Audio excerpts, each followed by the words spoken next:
24페이지 이사야서 31장 6절에서 9절 말씀. 이사야서 31장 6절에서 9절 말씀입니다. 우리 한 절씩 교독합니다. 이스라엘 자손들아, 너희는 심히 거역하던 자에게로 돌아오라.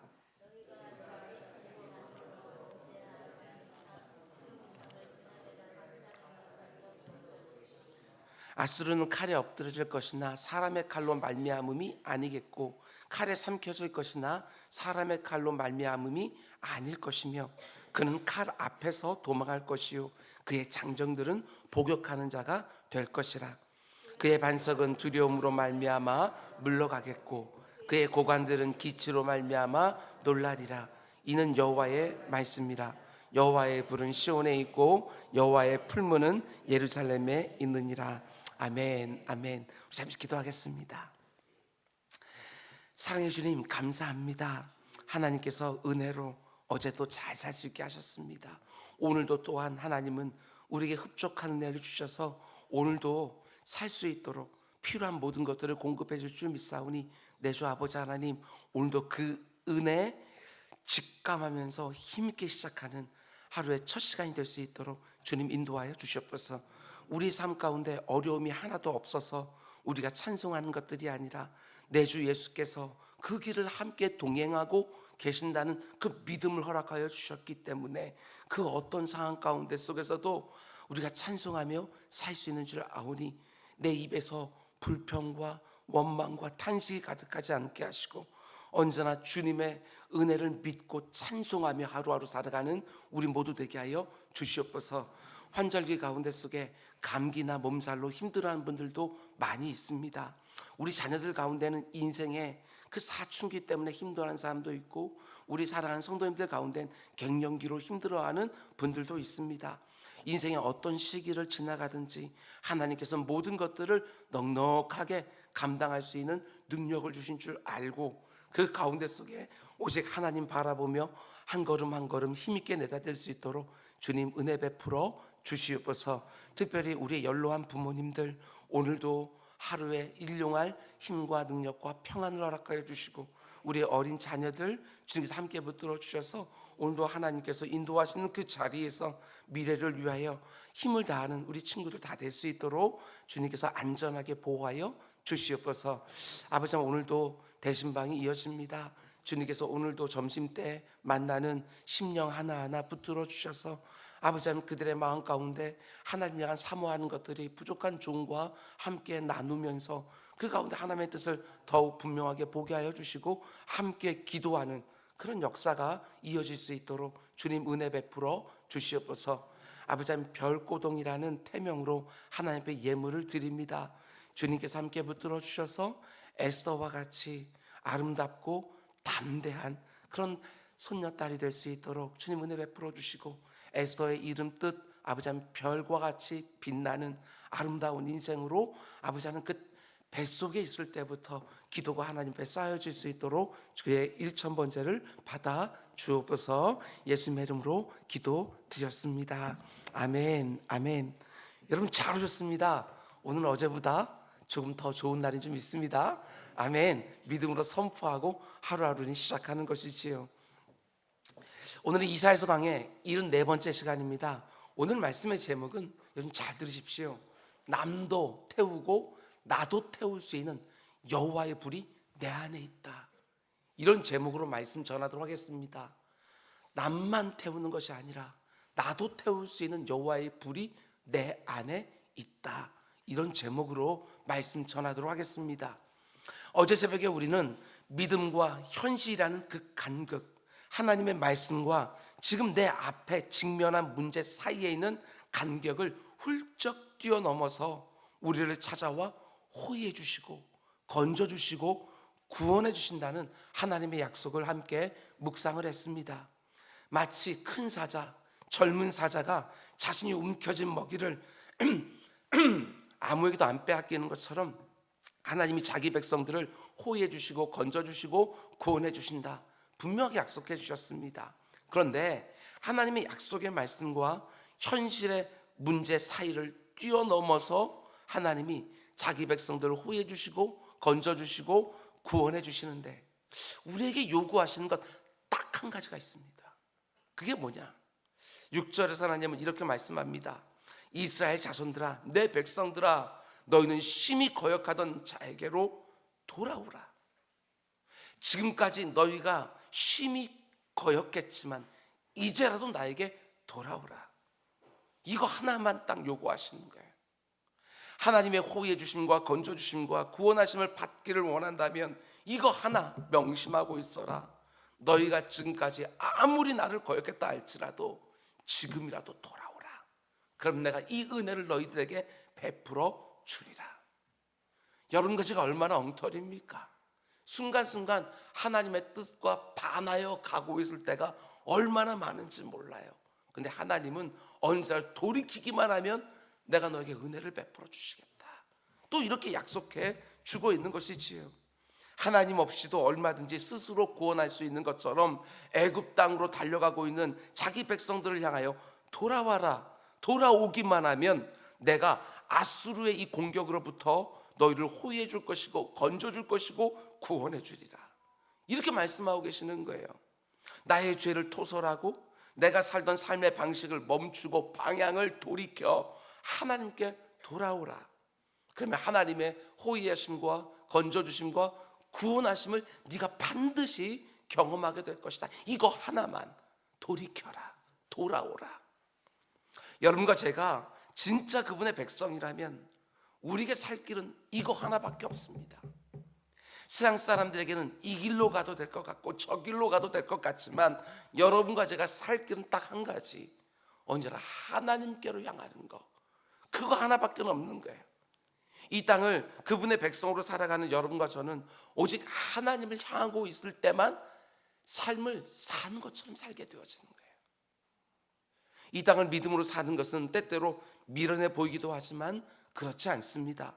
가장 사실적이고 가장 실제적인 거예요. 얼마나 많은 믿음의 선진들이 믿음으로 고난을 이기고 믿음으로 시련을 극복하고 믿음으로 이기림과 피할 길을 얻었는지 몰라요. 믿음의 선진들, 이러니까 멀리 있는 것처럼 보이지만 여러분 사랑하는 부모님들도 그렇게 믿음으로 그 숱한 어려움들을 넘어서고 오늘까지 일평생을 사신 거예요. 여러분 주변에 있는 사람도 동일하게 언제나 그 믿음으로 이 땅을 살아가고 그 가운데 아무리 힘겨운 인생들이 열려진다 할지라도 그 가운데 넘어지지 아니하고 다시 또 일어서고 다시 또 일어서고 오뚜기처럼 믿음으로 그렇게 살아왔던 인생길이었지요. 찬송가 359장 가사처럼 여러분과 제가 반드시 할 수 있어야 됩니다. 너 가는 길을 누가 비웃거든 확실한 증거를 보여줘라. 오직 하나님을 믿고 의지하는 성도들에게는 그 믿음이 얼마나 놀랍게 역사하는지 수많은 증거들이 실제로 있는 거예요. 찬송가 288장 우리가 부른 찬양 가사처럼 이것이 나의 간증이라고, 이것이 나의 찬송이라고 고백했던 수많은 증인들이 우리 곁에 허다하지요. 믿음은 절대로 미련한 게 아닙니다. 믿음에는 반드시 역사가 있어요. 물론 우리가 믿음으로 살다가도 한 번씩 벼랑 끝에 선 것 같은 경우들이 있습니다. 하나님의 호의하심과 건져주심과 구원하심을 정말 기다릴 만큼 기다린 것 같은데 인생의 벼랑 끝에 서는 순간이 정말 한 번씩 있어요. 그럴 때 어떻게 하라고요? 제가 여러 번 말씀드렸습니다. 그때도 믿음으로 몇 걸음만 더 가보시라. 절대로 그 믿음 포기하지 말고 애굽으로 달려가지 말고 몇 걸음만 더 가보시라. 그러면 하나님만 딱 그렇게 우직하게 버티고 있으면 벼랑 끝에도 길이 열리는 거 우리 반드시 보게 되어지는 것이지요. 그게 바로 믿음의 역사예요. 목사인 저도 그렇고요. 그리고 또 목회하면서 참 많은 성도들을 보았습니다.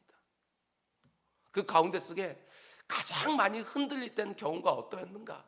정말 견고한 믿음의 장수처럼 보였는데 자녀 문제 앞에서는 다 흔들립니다. 자녀 문제 앞에서. 그럼 저는 항상 생각했지요. 왜 그렇게 많은 부모들이 자녀 때문에 무너질까? 부모인 내가 바라고 기대했던 대로 내 자녀가 잘 안 커주면 대부분의 부모들이요, 판단력을 잃어버립니다. 분별력도 잃어버리고요, 심지어 믿음도 잃어버려요. 근데 왜 자녀 때문에 판단력을 잃어버리고 믿음도 잃어버릴까? 이런 질문하다가 제가 어느 한순간 얻은 대답은 다른 게 아닙니다. 그 모든 것들은 사랑 때문이구나. 사랑 때문에. 내 자녀를 너무나 사랑하니까 오히려 판단력도 잃어버리고 그 귀한 믿음도 흔들리는구나. 사랑 때문에. 자녀를 사랑하기 때문에 바른 선택을 못합니다. 그 가운데 분별력도 잃어버리는 거예요. 믿음도 흔들리는 거예요. 사랑이 잘못된 것은 절대로 아닌데 우리가 다 죄성을 가지고 태어났기 때문에 사랑이 얼마든지 나를 왜곡시킬 수 있지요. 자녀도 믿음으로 양육하는 것입니다. 믿음으로 양육하지 않으면 자녀를 위한다고 했던 그 일이 오히려 자녀를 해코지할 때가 얼마나 많은지 몰라요. 자녀를 양육하는 것을 포함하여 여러분, 모든 일을 믿음으로 하는 것은 두고두고 복이 되는 일이라는 거 한순간도 잊지 마시기 바랍니다. 하나님은 절대로 실패하지 않습니다. 얼마든지 딱 맡겨 놓아도 됩니다.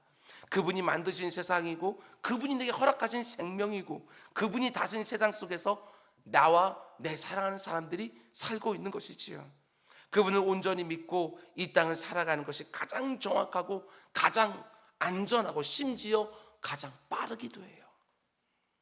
물론 눈에 보이지 않는 하나님을 의지하고 믿음으로 사는 일은 결코 쉬운 일은 아닙니다. 믿음으로 살다가도 얼마든지 실패할 때도 있어요. 그러나 그 실패 너무 자주 반복하지는 마시라.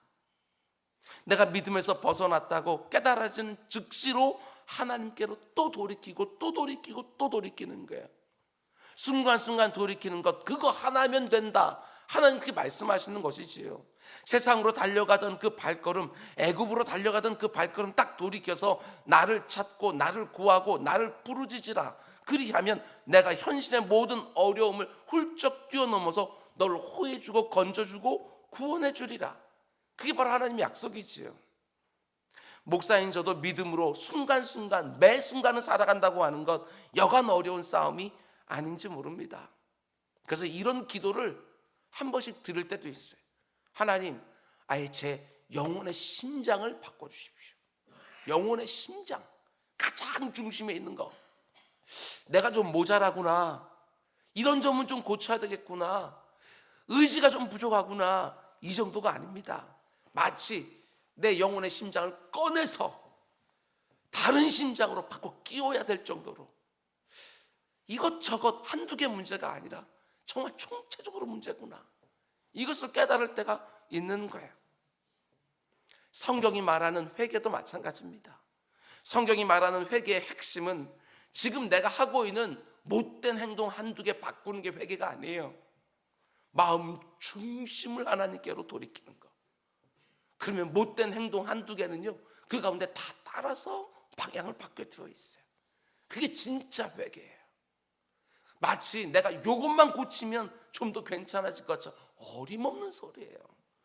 우리는 그런 사람들이 아니에요.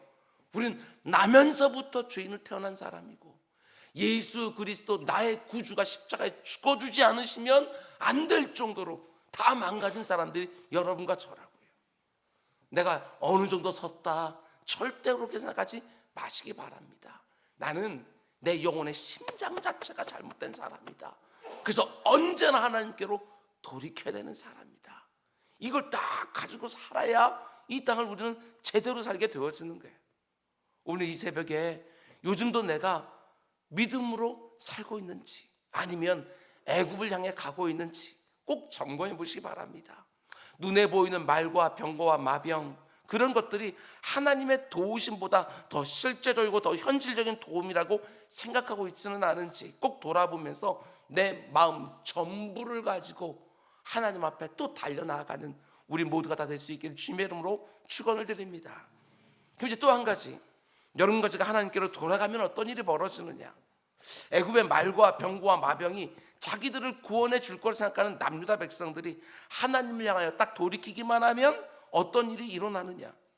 8절과 9절에서 하나님은 이렇게 또 한번 약속해 주신 것을 보게 되었습니다. 하나님은 수없이 반복하며 말씀해 주는 거예요.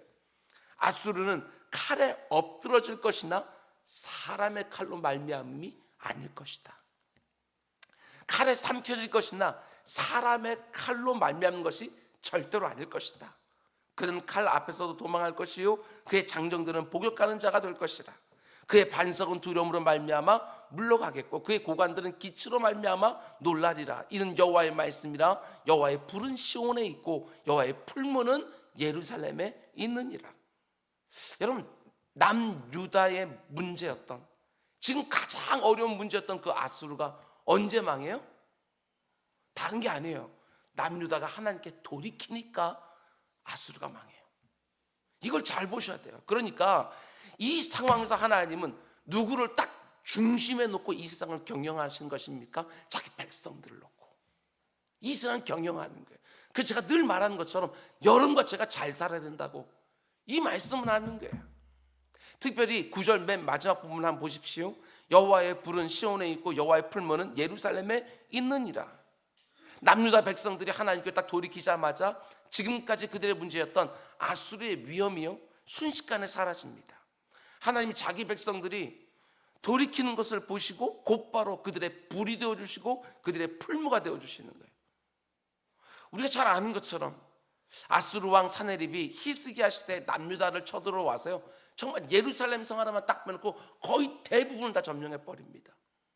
이제 나라가 망하기 직전인데 정말 딱 하룻밤 사이에 아수르 군대 가운데 18만 5천 명이 죽어요. 열왕기하 19장을 보면 그날에 있었던 일을 이렇게 기록하고 있습니다. 이 밤에 여호와의 사자가 나와서 아수르 진영에서 군사 18만 5천 명이 친지라.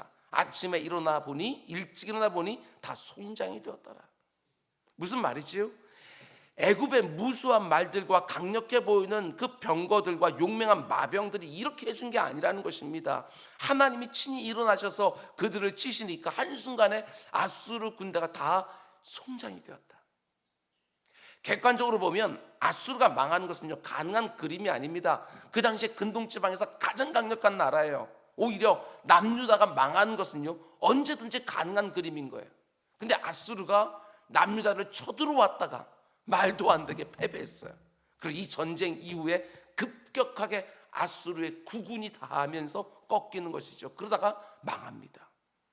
애굽의 도움 때문에 남유다가 아수르를 이긴 게 아닙니다. 남유다 군대의 그 용맹함 때문에 아수르가 패배한 게 아니지요.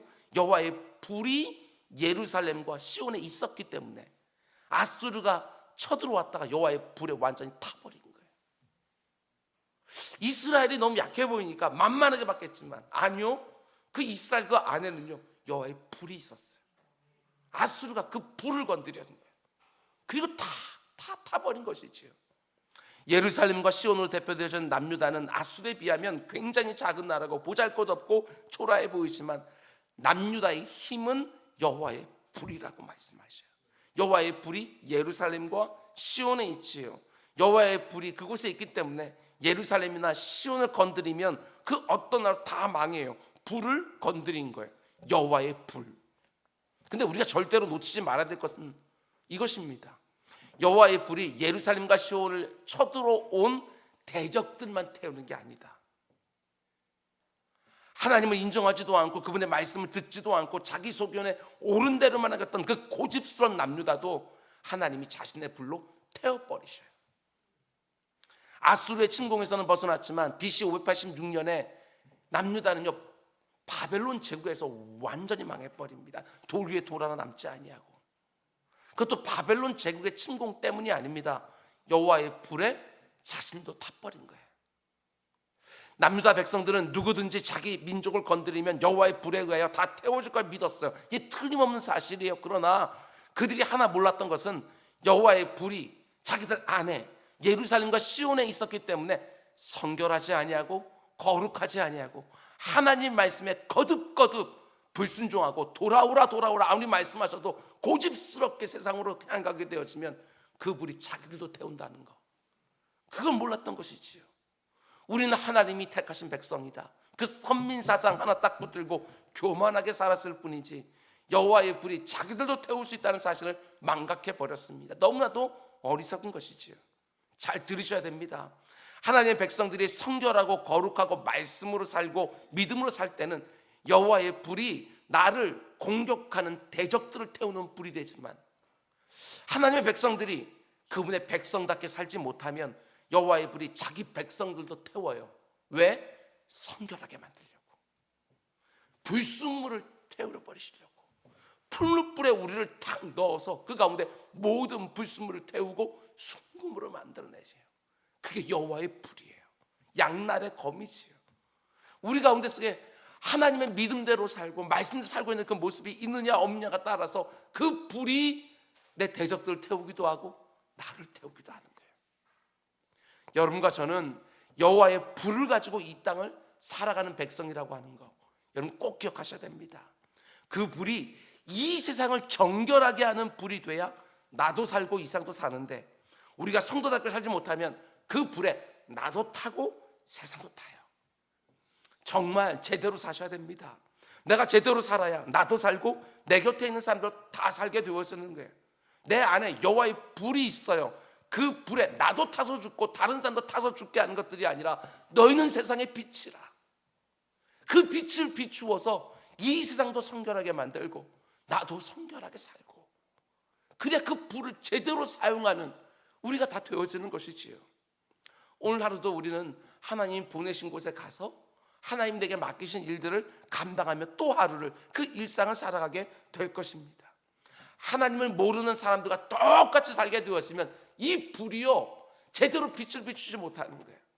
애굽의 말들과 그 병거들과 그 마병들을 의지하면서 세상과 똑같이 살게 되었으면 그 불에 세상도 타고 나도 타는 거예요. 내 인생의 생사화복이 오직 그분께만 달려있는 줄 온전히 믿고, 오늘 이 새벽에 오늘 하루 내게 되어질 일들을 하나하나 하나님 앞에서 꺼내놓고, 하나님 오늘 이 불덩어리 제대로 사용하게 해주십시오.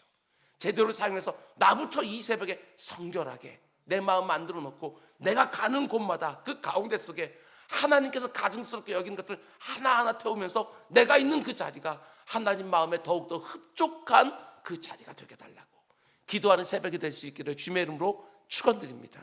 우리 기도하겠습니다. 사랑의 주님, 감사합니다. 오히려 사랑이 우리의 분별력을 가릴 때가 얼마나 많은지 모릅니다. 내 주 아버지 하나님, 사랑이 온전히 사랑으로 기능할 수 있도록 우리에게 믿음을 더하여 주시고, 우리가 하나님께 원하시는 소망도 더하여 주시옵소서. 아버지 하나님, 내 안에 여호와의 불이 있는 줄 알고 그 불로 나를 늘 성결하게 만들며 내 곁에 내가 가는 곳마다 그 자리도 하나님 보실 때에 합당한 자리로 만들어가는 우리 모두가 다 될 수 있도록 주님 은혜 베풀어 주시옵소서. 오늘 하루도 중요한 일을 앞두고 있는 분들이 있는 줄 믿습니다. 주님, 오늘도 기도하고 출발하는 가운데 하나님께 지혜도 주시고 능력도 주시고 분별력과 통찰력과 절제도 허락하여 주셔서 그 가운데 모든 일들이 하나님 앞에서 온전하게 이루어지는 것, 오늘 저녁에 감사의 제목이 될 수 있도록 주님 은혜 베풀어 주시옵소서. 이 모든 말씀 예수님의 이름으로 기도드렸습니다. 아멘. 너희는 이렇게 기도하라. 하늘에 계신